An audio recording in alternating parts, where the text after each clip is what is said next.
Un séisme d'une rare intensité a frappé la Birmanie il y a quelques jours, causant des destructions massives et un bilan humain qui ne cesse de s'alourdir.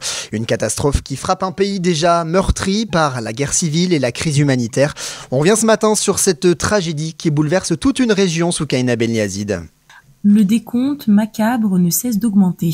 2719 morts sont désormais recensés suite au séisme de magnitude 7,7 qui a frappé le pays vendredi dernier. Un chiffre qui, selon les autorités militaires au pouvoir, pourrait bien dépasser les 3000 victimes dans les jours à venir. Mardi, une minute de silence a été observée dans tout le pays à 12h51, l'heure précise où la terre a tremblé. Un hommage poignant alors que les espoirs de retrouver des survivants s'amenuisent. Sur le terrain, les secouristes poursuivent sans relâche leurs recherches, mais ils doivent composer avec des infrastructures détruites et un accès difficile à certaines zones. Et dans ce contexte déjà dramatique, la Birmanie doit aussi gérer une autre crise humanitaire, celle causée par 4 ans de guerre civile, une double peine pour la population. L'immeuble Mandalay, la deuxième ville du pays, est l'une des plus durement touchées. Immeubles effondrés, routes déformées, hôpitaux saturés, la population déjà éprouvée par 4 années de guerre civile doit maintenant faire face à une crise sanitaire sans précédent.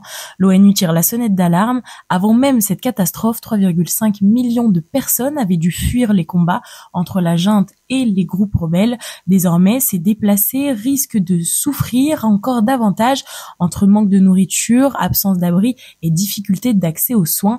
Face à cette situation désespérée, le chef de la junte Min Aung a dû briser une habitude bien ancrée.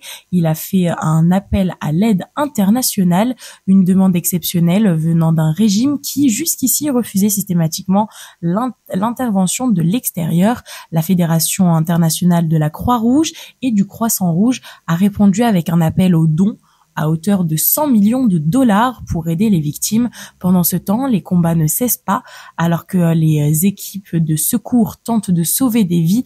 Les témoignages font état de frappes aériennes menées par l'armée sur des groupes rebelles.